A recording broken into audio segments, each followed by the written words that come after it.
Hi everyone, my name is Hazel and I'm an author and a PhD student, and this was super last minute, really unplanned. I was on Facebook last night and I saw all of my friends were, saying like, oh, I can maybe do some sort of lessons for young children over Skype if they're not in school, and I thought, well, what do I have to offer? And the answer is not that much, as it turns out. However, as I am a published author, I thought maybe with all this time off, some people might want to start writing and don't want to wait till it gets to NaNoWriMo in November? I'm not sure. So they don't want to wait till then since they've got all this extra time. So I thought it'd be a great idea to make this video. It's super last minute. It's really unplanned. I haven't written anything down apart from a note on my phone last night that this is what we were going to be doing this morning. So yeah. So if you want to know how qualified I am to do this video, I have a degree in creative writing, a master's in creative writing, a master's in script writing, and I'm also doing a PhD in creative writing, literature and Asia Pacific studies. So yeah, I have some good qualifications for novel writing, and I also have a published book. I have filmed a video about the book. I haven't edited it yet. I thought this one was more important to do first, but if you're briefly interested, there'll be a link in the description box for it. It's called Nightmare Scenario, and it's a young adult science fiction romance set in London in 2047, and primarily it's about a girl who hears voices inside her head. So I will get the video for that up soon, don't know when, but if you're interested, there'll be a link in the description box. So yeah, novel writing. Novels do tend to be long, and actually what classes as a novel is anything over 40,000 words. Anything less is a novella, and I think anything less than 10,000 words would be classed as a short story.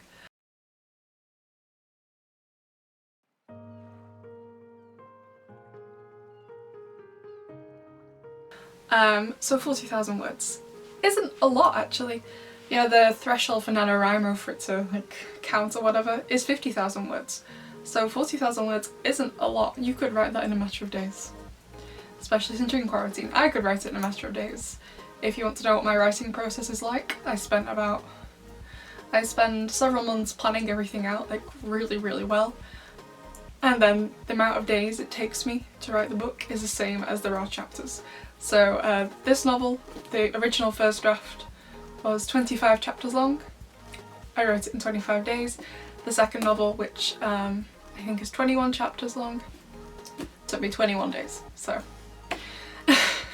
I appreciate not everyone can write that fast. I've been writing since I was very young. But you have the time now, so unless you do have to work from home, whether that's some sort of remote satellite thing you have to do over Skype with your workers, or you just have work to do on the computer, or you have revision or assignments left to do if you're a student.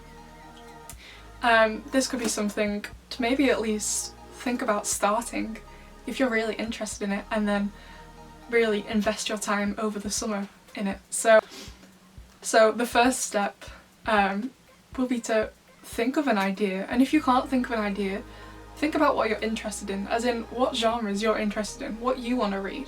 Don't try and write something for everybody else, because it's going to be hard to please everyone else. I didn't write this book to please everyone. It actually started as a university assignment, but I didn't write it because I thought it would please my tutor. He doesn't actually know it's published, so I'm too scared to tell him. So yeah, don't write for what you think other people are gonna like. If you try and please everyone, you're gonna get nowhere, and the book would just be everywhere. You don't want to do anything in life to please everyone, including writing. So if you don't already have an idea for a novel, just try and think of what you would like, or what you would like to read. On my first day at university, one of the tutors told us this quote, who I don't remember who it was from, and it went something like, I write, so I always have something to read. And it might be a bit narcissistic, but I go back and reread my stuff all the time. I haven't reread my novel yet, just because during the editing, I probably read it 100 times. I know this thing back to back. But I write fan fiction. I go back and reread it all the time. My old university assignments, I go and read them.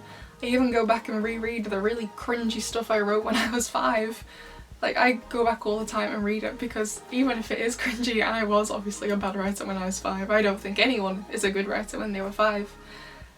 I enjoy seeing where I've come from and how much I've improved. So if you're not even gonna like it, then why are you bothering writing it? If you wouldn't want to read it yourself, don't bother, pick something else.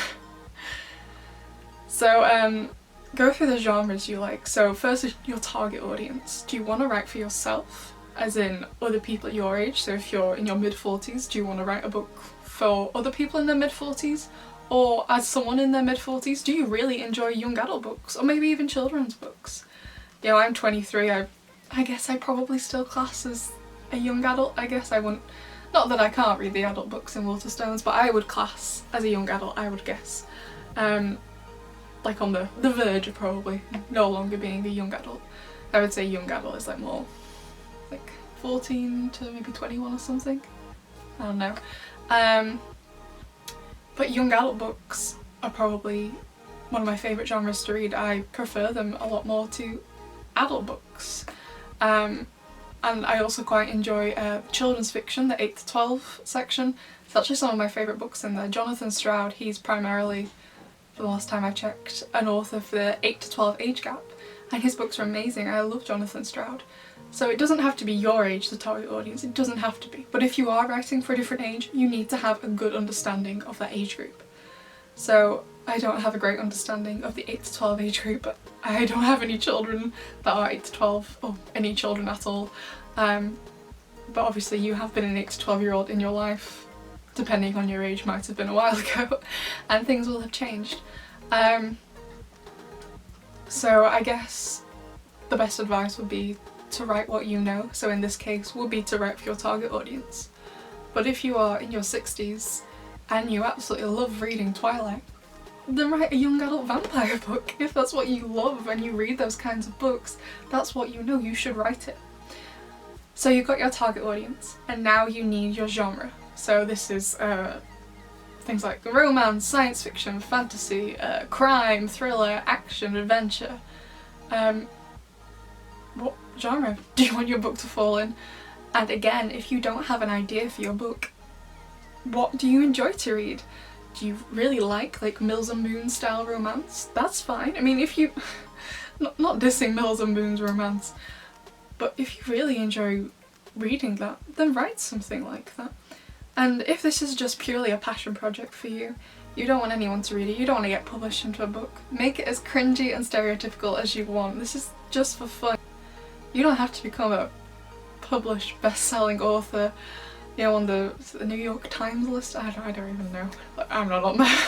This is just for fun. You don't have to take it seriously. Do what you like. It's your book, you can do what you want. No one ever has to read it. You don't even have to read it, just write it and forget about it. You know, it's just, I guess, something to keep you occupied if you've got nothing else to do and you're bored out of your mind if you have to stay at home. So pick a genre, and it can be more than one genre. So this is a science fiction romance. Generally when I write, it's always romance with something else. Usually either romance and thriller or romance and science fiction. I've never done a romance and crime. I really like crime, but I don't think I have the brain power to think of a good enough mystery. I would actually love to write a feature-length screenplay of a heist film, and I don't think I'm going to have time because I have a lot of PhD work to do. But that'd be really cool. I've already got the name for it. I have a rough idea, but you know, it's heists. The reason why heist films are so great is because they're so planned out, everything is so meticulous and they all come together. I love a good heist film. Yeah. So again, either pick what you enjoy or try and pick something you are experienced in. If you read romance books, write a romance. If you read a lot of crime books, write a crime book. And again, even if you don't read these things, if you just watch them, if you've seen all of Sherlock and you're like, I absolutely love Sherlock, I think it's great with all the crimes in it, you've got a lot of experience there with crime writing. Go for it, use it. It doesn't have to be what you enjoy reading, just be what you enjoy in general. So now you've got your genre. So hopefully by now you have an idea of what you might want to at least write about. You might have a very, very rough, very basic idea, because you know you've been going through and thinking about all the things you enjoy. All the things you enjoy to try and narrow down what you want your book to be like. And if you haven't got an idea by now, that's fine as well. I guess the only real advice I can give you for that, because I can't really tell you how to get an idea, you either have one or you don't have one, is to either just kind of leave it. Like, if you've told yourself you want to write a novel, and you know, like, you want to write, let's say, a crime romance novel, your brain will take it on board and you just carry on doing your normal day-to-day tasks. An idea will start to develop. Like, so when I did creative writing, or actually any of my university courses, including my PhD, or even stuff my publisher says to me, you know, I'll be given an assignment or my publisher will ask me to change something in my book. And I would say about 50% of the time I don't have an immediate idea of what I want to do for the assignment, or what I need to do for my PhD, or a solution to what my publisher wants me to change. I don't always think of it straight away. You know, I'll be on FaceTime to my publisher and she'll say, yeah, we need to change this bit, can you do it? And I'll say yes. And sometimes she'll ask me how I'm going to do it, and I'm just like, oh, I'm not sure yet, but I'll think of something. And I always do. It may not be immediately, it never is immediately. I don't end the FaceTime call and suddenly, oh yes, I know exactly what to do. I don't. But I don't go and try and edit it straight away and try and force something on it. I let it rattle around in my head for a few days and then I get something. So don't be too worried, okay? Don't be too worried about it. So, to me, the most important thing about the novel is the plot. If you want to write a more character-driven novel, then no, the plot wouldn't be the most important. However, I prefer plot-driven novels, TV shows, films, rather than character-driven things. One of my younger brothers, he absolutely loves character-driven things. He watches the weirdest things, he loves films, and I'm just like, what are all these things you try and make me watch? Because they're all terrible. But he absolutely loves them, and that's because they're more character-driven. And not that he doesn't like plot-driven stuff, and not that I hate all character-driven stuff. We just have our preferences. So, if you want to write something character-driven, that's absolutely fine. But if you want to write something plot-driven, I'm your girl. Saying that though, the second novel in this series, it's a trilogy, it's really character-driven. Not that there's no plot, there is still quite a lot of plot, but there's actually so much more character. And I think the reason for that is because I was 19 when I wrote this. I'm 23 now, so the second book I think is a lot better. Not that this one is terrible, you should still read it. I mean, if you're gonna read the second one, it's not gonna make any sense if you haven't read it, so. Anyway, so the plot. So do not think about how many chapters it needs to be or the word count. If by the time you finish writing the full thing, it's only 30,000 words long, no, it's not a novel that would class as a novella. Don't sweat it. 30,000 words, especially for someone who may never have written before. That's an amazing achievement. Don't worry about it. Like, don't think about the word count, and I'm such a hypocrite for even telling you not to think about the word count, because I always think about the word count. On my scriptwriting masters, our first assignment was a 30-minute short film, and I wrote out my synopsis and I handed it to my tutor before I got started. And he said, yeah, it sounds really good, but I don't think you're going to fit this within 30 pages. If you don't know in screenwriting, a page of screenwriting equals a minute on screen. So when they say it's a 30-minute screenplay, that means you've got roughly 30 pages to play with. Obviously, give or take a few pages because it's not precisely a minute a page, depending how much dialogue and description you've got on each page. But he was like, I don't think you're going to do it. You might need to take something out. And I was like, I can't really take anything out because if I take anything out, it's going to mess up the plot. So what I did is I printed off the synopsis. Then I went through and numbered each line, so there's probably like 1 to 500 lines maybe. And then so I was like, okay, I have 30 pages, so I'm going to divide it by 30. And that section of lines I have to get on one page. I'm autistic, by the way, so I'm very organised. It worked though. I think I got it in like 31 pages, which is acceptable. We all have to go over to like 33, that would still count as about 30 minutes. We didn't have to film these, just write it. So don't do that, you don't need to do that. If it ends up being over 100,000 words, that's fine. If it ends up only being 20,000 words, that's fine too. 20,000 words, if you've never written before, can be a lot. Also at the same time, 100,000 words if you've never written before, that is a lot. My god. Well done if you managed to get that much. So don't think about that. Don't think about how long it's got to be. Just do what you want. Don't try and, like, if you've got your idea for the plot, don't try and stretch out in certain places to try and make it longer, to try and hit 40,000 words, like the minimum for a novel. Don't try and do that. Just write what you feel is right for your idea. You really gotta listen to your instinct, okay? And I would say the best thing for planning a novel is try and think about where it's gonna end. So if you've got a start in mind, that's really good. If you've got an end in mind, that's also really good, because the end will help you pace the whole novel. I can always tell when I start reading a novel and the pace is off, is that they didn't know what the ending was when they started writing or even started planning. And the ending is so important. That's the last impression you're leaving on the reader, so your ending needs to be stellar.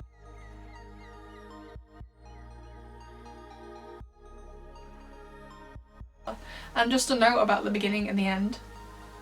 Try and start as late as possible at the opening of not just a book, a short story, a film, a television episode. Try and start as late as possible into the story where it gets interesting. So if you've seen the film Shawshank Redemption, from what the last time I saw it, I believe it opens up with Andy, I think he's called, the main character, arriving at the prison where most of the film is set, after he's apparently killed his wife. Or his girlfriend. Can't remember. So that's where the film starts. Now, the scriptwriter could have started the film with Andy coming home and either witnessing his wife get murdered, showing him murdering her. I don't want to spoil it for you. They could have started there, but they didn't. They started with him arriving at the prison. So they missed out the incident itself, they missed out his arrest and his like initial time in prison, and they missed out the court case and the fallout from it, which would then lead into prison. So there's a bit of the story we're missing, but I don't think it would have served the film well. This film is essentially about the time in prison. It's not about what led him there, it's about what happens when they're there. And similarly the end of the film, now the end of the film. So it leaves with Red, who is Andy's best friend, getting out of prison and going to find Andy. And spoilers, right at the end of the film, they do reunite. But one of the final shots before they reunite is Red, he's on a bus and he's going to see Andy. They could have ended it there. He has like a narration monologue. They could have ended it there, but they don't. They want to see that final reunion, and I think it's good. And again, they could have taken that even further and showed them going for a drink with each other, going for a meal, maybe moved in together, you know, just normal best friend things, but they don't. They end it there. Okay, so end it as early as possible and start as late as possible. So with my novel starts the day before my main character has her first day at university. So she's 18 years old, she's hearing these voices, and we make her play this nightmarish game every single night. So the book starts in September. However, the voices started May-June time, when she was doing her A-level exams at the end of college. I could have very easily started the book there and then carried forward to where the rest of the book is. I could have done that very easily, but I didn't. I thought, this September, that's where the story is. That's where the story is going to lie, where this other voice comes in. That's where the story is. There's no real story there apart from the fact the voices start. But we can ascertain that in the first chapter without needing to do that. So start as late as possible. You don't need to tell the full story straight away. Start where you think people will be interested. Another terrible example of this is the televised version of The Handmaid's Tale. And so many people like this show and I don't understand why. So I watched the entire first series with my mum and she's gone on to watch the rest. I have not watched the rest. I refuse to. So I believe the first series was, I think it was 8 or 10 episodes long. Might have been longer, might have been shorter. Can't remember. I don't want to go back and ever rewatch it to find out. And it's one of the worst things I've ever seen. I'm not saying the book's bad, never read the book. I am assuming the book is good because Margaret Atwood is an amazing writer. But the TV show was terrible. Like, the world building was very good, but in terms of plot, I was just like, where is it? There is none. Very little plot. Honestly, it's not even that character driven either. It was just bad. And it only got good. The only episode I really enjoyed was the last episode of series 1. That's where they should have started the show, because that was the only good episode. And, you know, I have to take my mum's word for this. She says the rest of it's very good, and I'm like, yeah, so what? It doesn't matter if series 2 is great or series 3 or whatever series they're on now. Series 1, episode 1 should have been amazing. Chapter 1 should be amazing. Don't be like, oh yeah, it doesn't get good to chapter 5. No. Chapter 1 should be amazing. Okay, and a lot of people say, oh, chapter 1 should be the best chapter. No. The full thing should be the best chapter. Every single chapter should be the best chapter. There should be no weak chapters.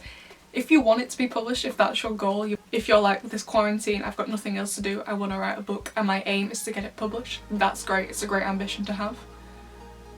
But if you only have one good chapter in here, forget it. It's not going to happen. The full thing needs to be good. Not like, oh yeah, the first chapter's really good or the last chapter's really good. No. There are a lot of people out there who will carry on reading a book even though it's bad. I will not. After 3 chapters, if the book is bad, I will stop and I will give the book away to charity. I'm not reading it. No. I don't care how interested I am in one character. If the plot is bad, if the writing is bad, I am not reading it. I'd rather waste my money and give the book away to someone who may want to read. Because, no. I will stop reading it, I will stop watching it, I will stop. No. I can't stand it. Even video games. If a video game is bad, and your video games are more expensive than a book, same thing. I will go to CEX and try and get some of my money back if I didn't keep the receipt. Like, I don't want it. It's bad. If the plot's bad, I play video games with plots. If the plot's bad, I will, no. I'm not keeping it, I'm not playing the rest. If it's bad, no. Okay, the full thing needs to be good. Okay, if you're just doing this for fun, just trying to practice some writing, it doesn't matter in that case. If you're not looking to get it published, that's fine. It doesn't matter. Do what you want. Make it terrible all the way through. If you're the only one who's ever going to read it, that's fine. But if your ambition, if you want this book you write to be published at the end of this, it needs to be good all the way through. I don't mean it has to be polished to perfection before you send it out to an agent or publisher. But you have to show promise and that you at the very least think it's good. Like, why would you send something out into the world that you don't think is good? Like, if I'm not proud of a piece of work, I won't send it to my publisher, I won't submit it for an assignment. Why would I do that? So, I guess you do need some self-belief in this. But you've got time, and if you're ashamed of what you've written, I mean, hopefully you wouldn't feel ashamed, but that's okay. Because you can change it. You know, the key thing with the first draft, like, I heard this thing about people scared of an empty page. Why are you scared of an empty page? You have a phobia of empty pages? No. What you should be scared of is not having anything to edit. Just get it written and you can change it. Okay? You can't edit an empty page, but you can edit words you put on it. Alright? It's the same with drawing something. You can draw a really rough sketch, then keep going over it and refining it. But you can't do that with an empty page. Okay? So just get it written. It doesn't matter if the first draft is terrible. You have something to change once you've got a first draft in. Okay? So now you have the plot. And yes, the opening does need to be strong because you need a hook. You need to grab your reader. The first tutor I ever had on my undergraduate creative writing course, he said, I'm not sure if this was him or he got it off someone else, but he said you need a fight or an FUCK in the first 5 minutes. And that will hook people in. I think he's right. One of them anyway. You want something. And you know, you don't have to be that literal. A fight doesn't have to be a fist fight. It can be some sort of internal fight, like I would say the fight at the start of Nightmare Scenario is an internal battle she kind of goes through with the voices in her head. Doesn't have to be physical. But I think it's really good advice. It's a definite way to hook someone into reading it. What else do you need for the plot? Your ending, obviously your ending needs to be strong. You need a climax in the middle, usually in the middle, doesn't have to be slap bang in the middle. So try not to worry about having a really set structure. Like if you're aiming for your novel to be 20 chapters long, doesn't mean that the climax has to be right in the middle, chapter 10. Don't try and plan it as procedurally as that. If the climax naturally comes at chapter 10, that's fine, leave it. Don't try and make it happen in chapter 14, don't try and stretch it out. But at the same time, don't try and put it purposely in the middle. The climax will happen when the climax happens, okay? And having the ending in place also will help you progress the characters' relationships. It doesn't necessarily have to be romance. If it is romance, this will help. But just their relationships and just the character themselves, it will help progress them, okay? And I'll also just add in at this stage, the longer you spend planning, the easier, first of all, the easier writing the novel will be, and secondly, it should turn out so much better. The pacing will be so good. So many people say to me, and I used to say it to myself as well, I hate planning, it's so time consuming, I just prefer to do it. And you know, I do understand that, you know, wanting to just go for it. And it can come more naturally, it's more organic if you just go for it. But in the same vein, if you don't know what you're doing, as good as that organic writing might be, it may not come off in every single chapter.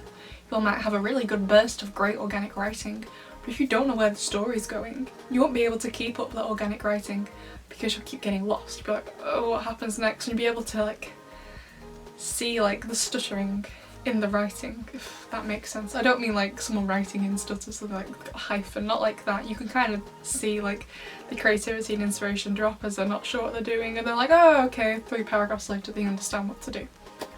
On my creative writing undergraduate, we did a lot of workshopping, and I never said this out loud in a workshop because I was too scared.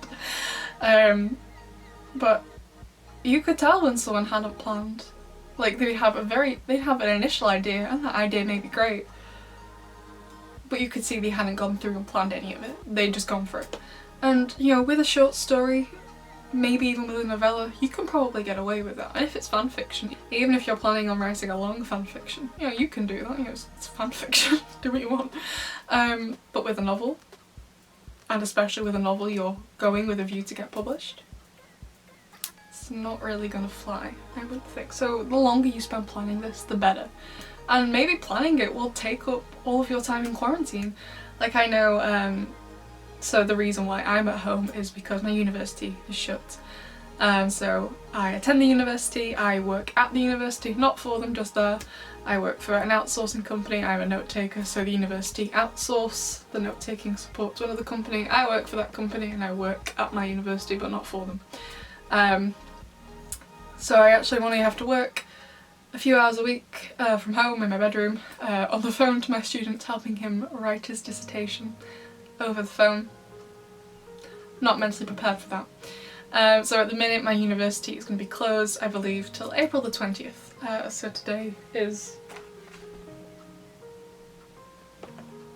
March the 20th, so I have a month off. So maybe in this month, because honestly if I were you, I would spend this entire month planning the novel. If you didn't already have a plan in place, I would spend this month doing it.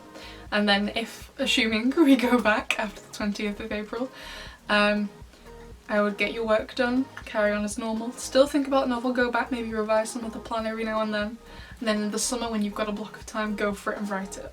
Because I feel like the process will be so much better then. But if you have already started planning out a novel, and you don't feel like it's detailed enough, you're not sure, like if you feel like you've got big gaps, like okay, I know what's happening for the first 3 chapters, then chapter 6 I'm really clear on, but chapter 4 and 5 I've got a big gap between chapter 3 and 6. Fill it in, use this time to fill it in, really flesh out and refine the idea. You know, so my second novel, I'd never gotten this far before. A publisher had never asked for the second novel because the first one had never been published. So once the first novel was out and it was done, we finished all the marketing and promotion for it, she was like, okay, it's time to work on the second one. So I already did have a synopsis, I'd already planned it out, so I sent it over to her and we spent months going back and forth. So my first novel, this novel, came out in October 2019.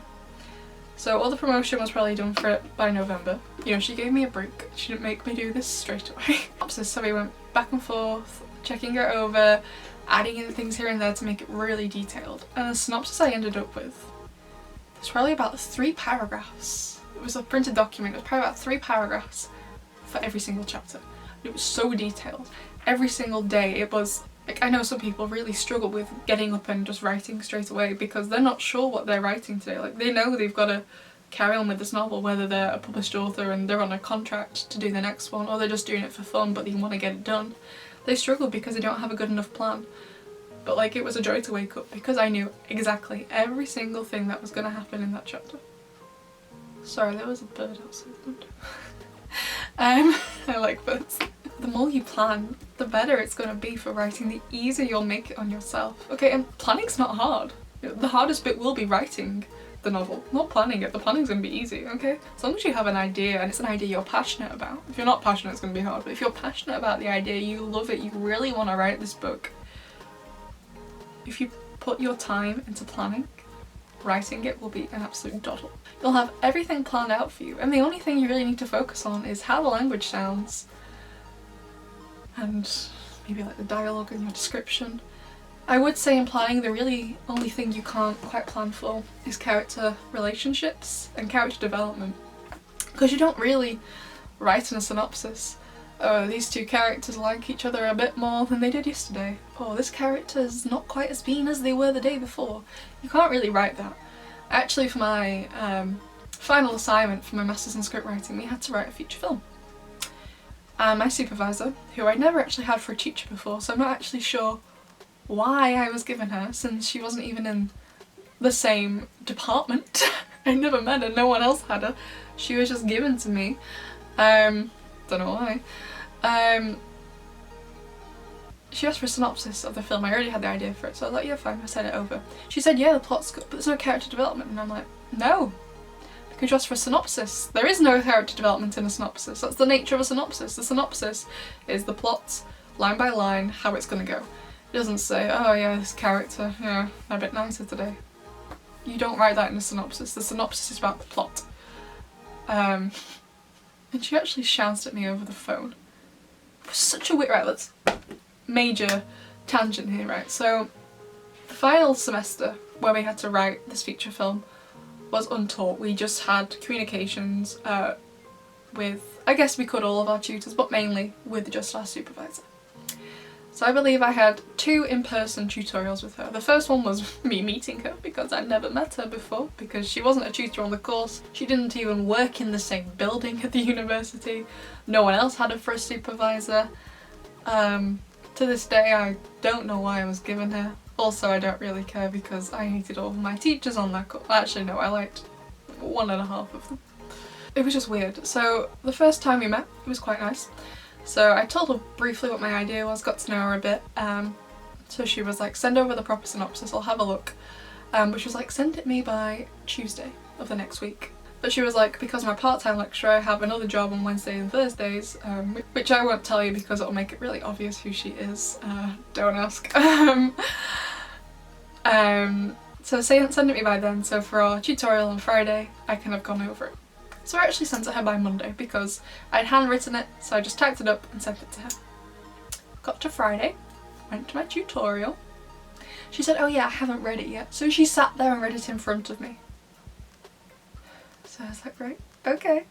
You asked me to send it you by Tuesday, I sent it by Monday, you still didn't read it. So I was expecting to come and for her to give me some notes, some revisions she wanted. So I just said to her like, okay, well now you finished reading it, can I start writing it? She said, no, I don't think it's good enough yet. You need to do all these things. So I was like, right, okay, I'll go away and add all those things to the synopsis. And I told her, because I was a bit annoyed by her by this point, that I couldn't come in for my tutorial because I was busy, and I was busy. It was coming up to the final edits of my novel. I was very busy, so I said I couldn't come in to the university, so could you ring me? And she said, yes, that's fine. This was when she was like, there's no character development in this synopsis, over the phone. And I said, yeah, there's not really supposed to be because it's a synopsis. And she said, no, there should be though. I was like, no, that'd be a beat sheet, you asked for a synopsis.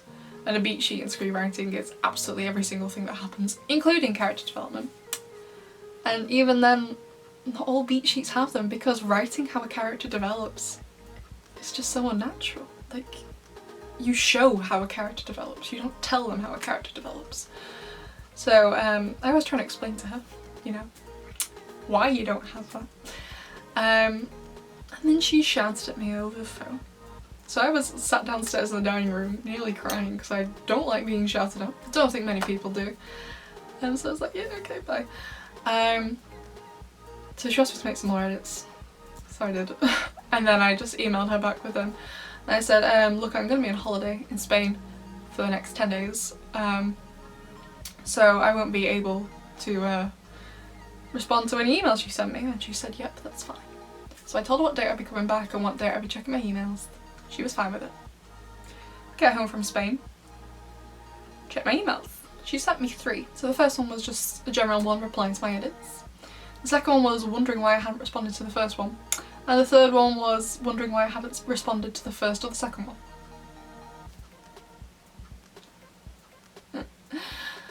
So I eventually responded and I was like, I told you I was on holiday. And I wasn't going to check my university email whilst I wasn't even in the country. Not even I like doing work that much that I would check my uni email whilst I was in Spain. I checked my personal email that has stuff from my publisher because that is more important to me than that, but I was just like, no. Like, you wouldn't expect university tutors to check and reply to emails whilst they're on holiday. Why would you expect me to? I don't know. So we had another tutorial over the phone again, because like the uni was shut for the summer by this point. And I was like, can I start writing? And she said, no, I don't think you should. And I was like, ah. I am rapidly running out of time to get this done. And unlike most people, I can get a feature film written in, I wrote it in 3 days. I can get it done quick. But she was like, I don't recommend it. And I was like, I just said to her, okay, I'm gonna do it anyway. She was like, that's your choice. Just know I didn't endorse that choice. And I was like, at the end of the day, it's me getting marked, not you. Yeah. What were we talking about? Yeah, character development, I think. Yeah, so it's good to have a general idea of how the character develops, and if you've got an end in mind of the novel and where you want your character to be by then, that's a good start. It'll help with the character development and relationship development, not just romantic relationship development. If you've got a good guy and a bad guy relationship going on, friendships going on, parent relationships, any kind of relationships. In writing, relationships does not just mean romantic relationships. Any kind of relationships, even between the main character and their dog, that's a relationship. Even like on what's that film? The one with Tom Cruise on an island, Castaway. His relationship with the volleyball. Is it a volleyball? I don't know. Either way, that's still a relationship. Just because one of them isn't a human being, doesn't even talk, and doesn't even breathe, is an inanimate object, well, that's still a relationship at the end of the day. And I don't think I've seen all of Castaway. I've seen the opening and the ending. I've only seen bits in the middle. But that relationship will develop. It's called Wilson, right? Can't remember. I think I've just seen memes about it. There's still a relationship there. So if in your book you want your character to have a relationship with a chocolate bar, that relationship still needs to develop.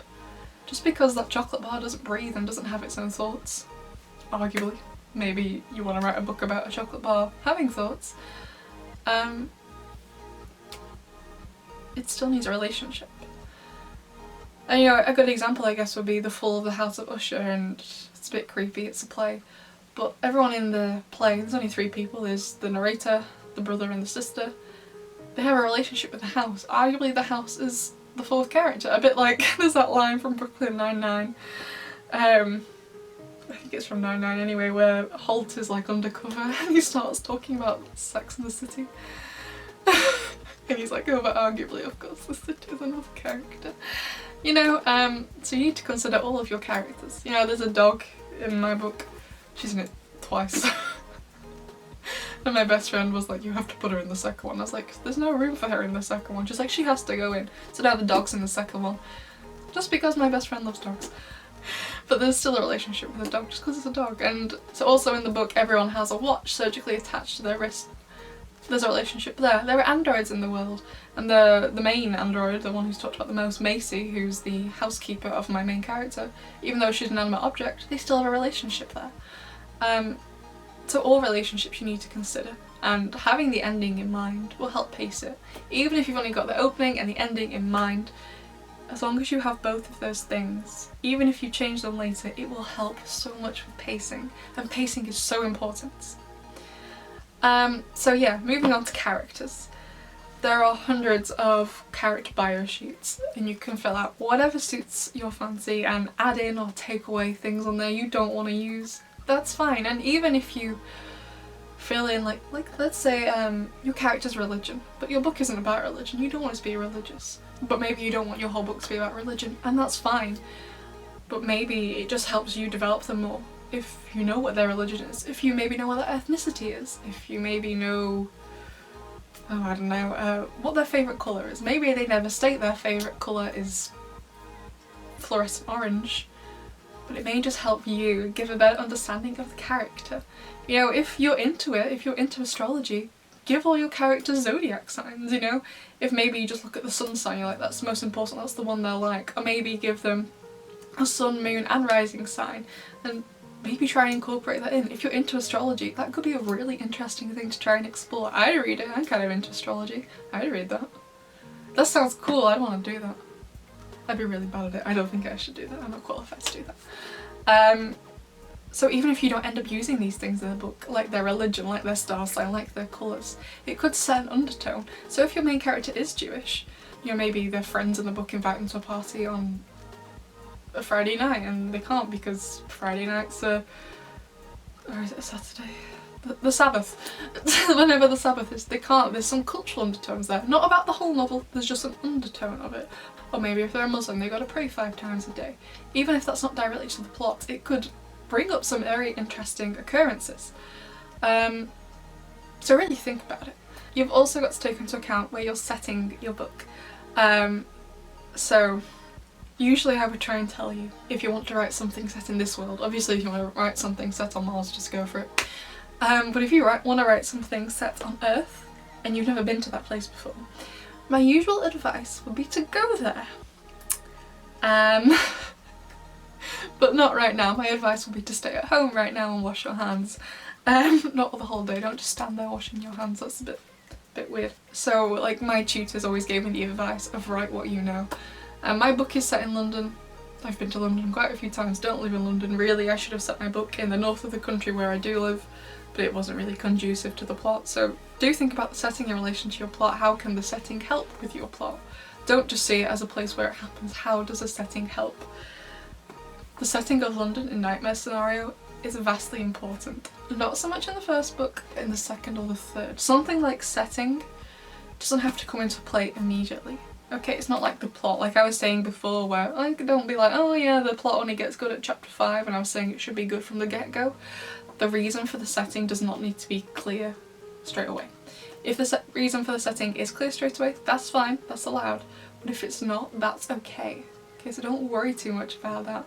So the setting for my books isn't important till books 2 and 3. You can kind of see why it's important in the first one. It's not overly obvious, so 2 and 3 it is obvious why it's important. It's essentially the entire reason why I didn't set it in the northwest of the country where I live. So don't worry too much about the setting, but try and write somewhere you know.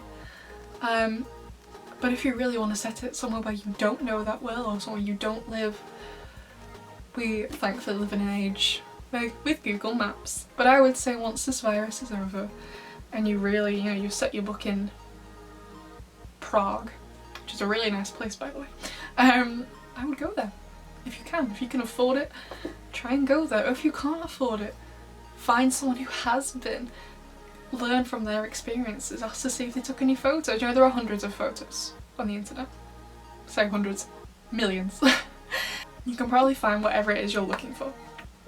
Okay, so do your research. Research is really key as well.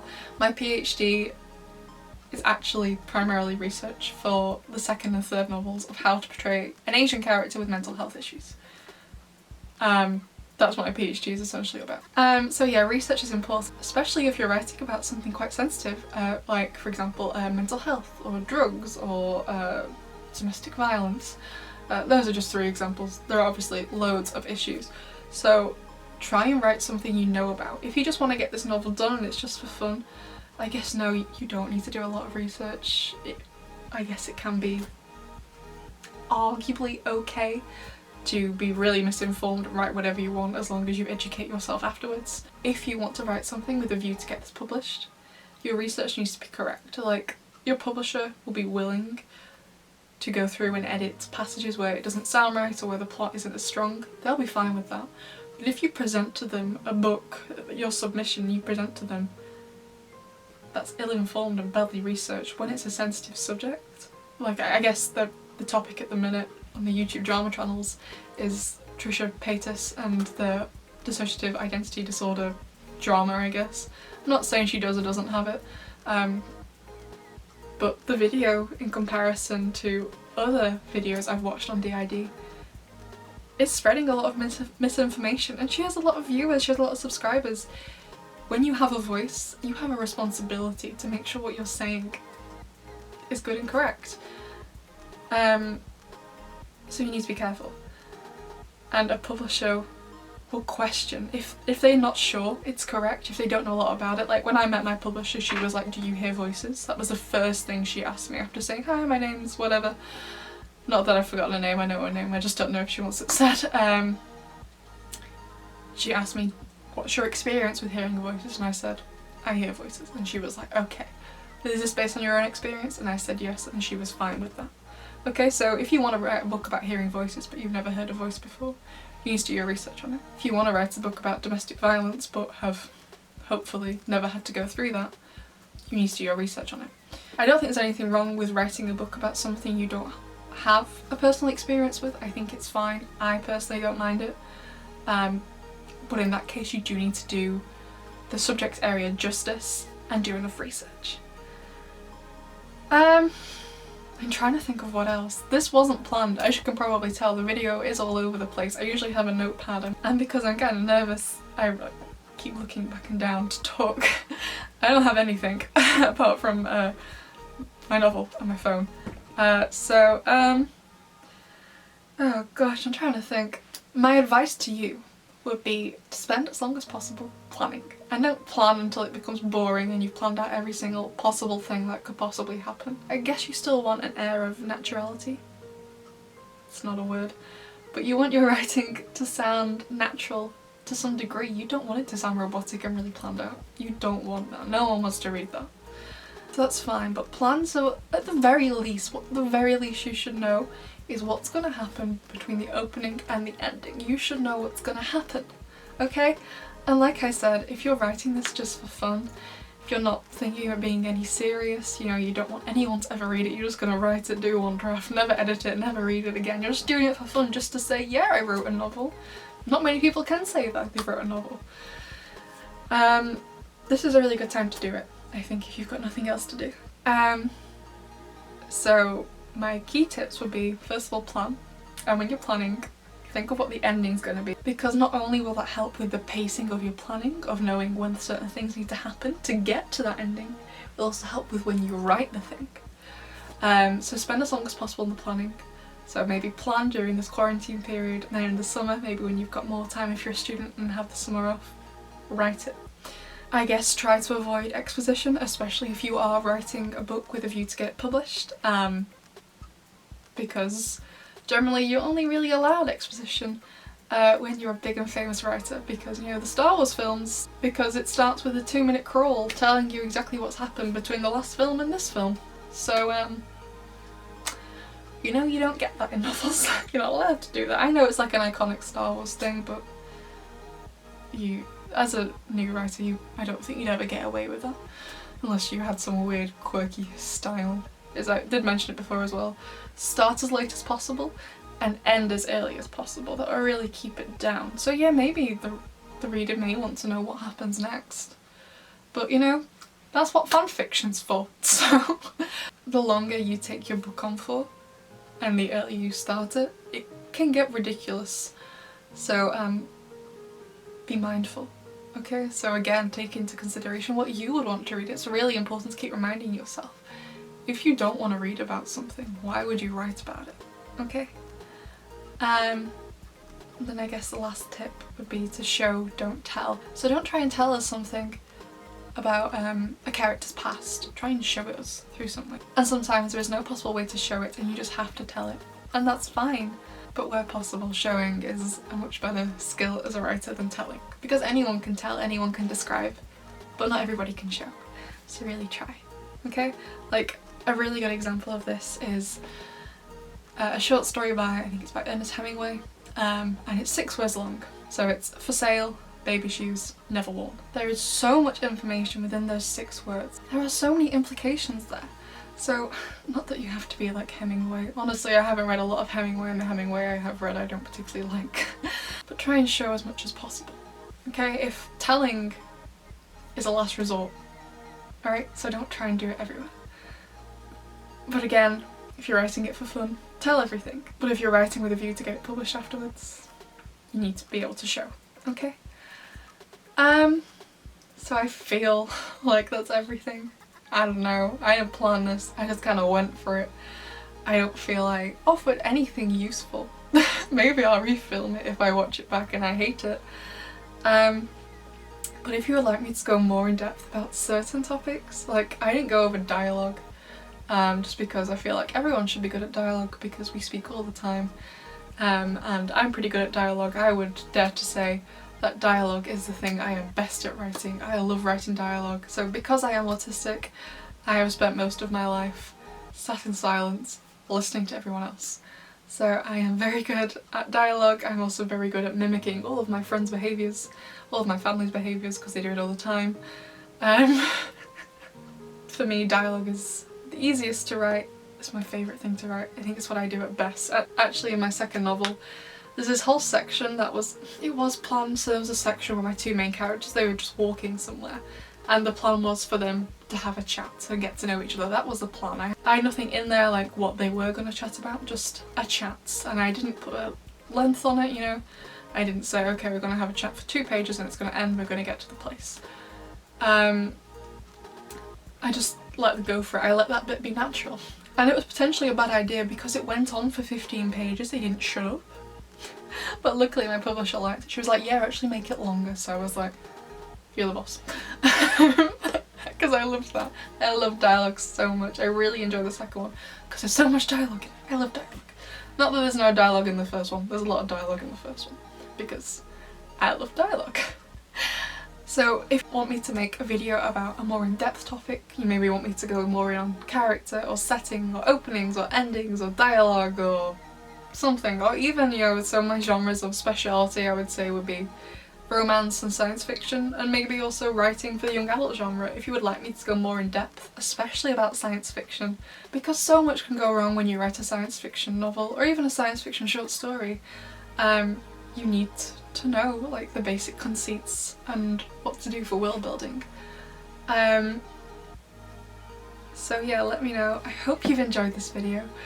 I enjoyed filming it even though I made no plan for it. I just did my makeup this morning and told my mum I was going to film a video and asked her and my brothers to be a bit quiet. I've been filming for about an hour. I've had to take the memory card out of my camera and put it on and upload the contents to my computer twice now because I've been filming for so long. So hopefully it'll be up soon, and until then I hope you all stay safe, and if you do have a go at writing your novel, I would love to hear from you what you decided to write about. I'm not sure if I could read some of it, I don't know if I'm allowed,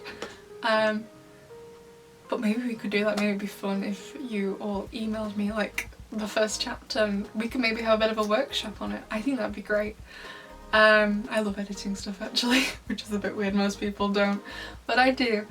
So yeah, stay safe, and if you do start planning out or you've nearly finished planning your novel and you just want a few extra tips, I hope this video has helped you. Good luck with your writing, and please let me know in the comments what your ideas are. Maybe I can try and help you flesh them out if you're not sure. I love bouncing ideas off people. It can really help. If you've got no one in your life who likes reading or writing, share your ideas down below. So you've got this initial idea, you're not sure where to take it. I'll see if I can help. So I'll see you all next time. Bye!